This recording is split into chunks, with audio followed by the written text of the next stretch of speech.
রহমান সাহেব এটা যদি সংসদে পাশ করে 25,000 টাকা বেতন হতে হবে শ্রমিকের, 25,000 টাকা করতে হবে।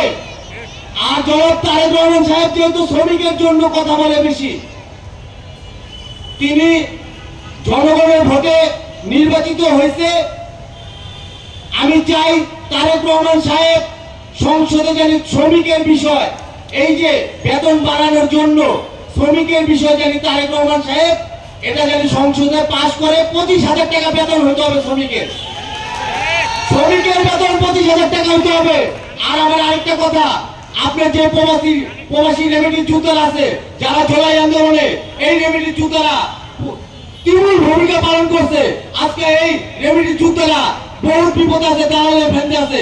এটা আমাদের প্রধানমন্ত্রী তারেক রহমান সাহেব এটা জানি, এই দালাল চক্র জানি, সে জানি বন্ধ করতে পারে, চাঁদাবাজ বন্ধ করতে পারে, দখলবাজ বন্ধ করতে পারে।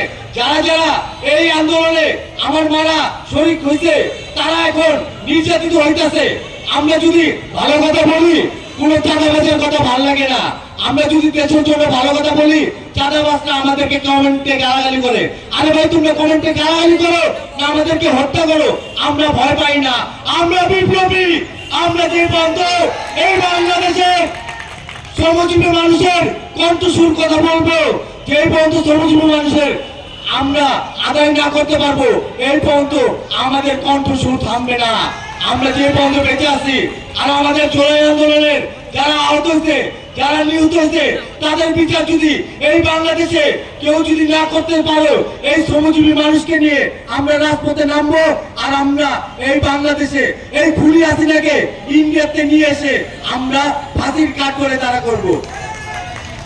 ইনকিলাব, ইনকিলাব, ইনকিলাব, ইনকিলাব। হাদি ভাই, তোমার ভয় নাই।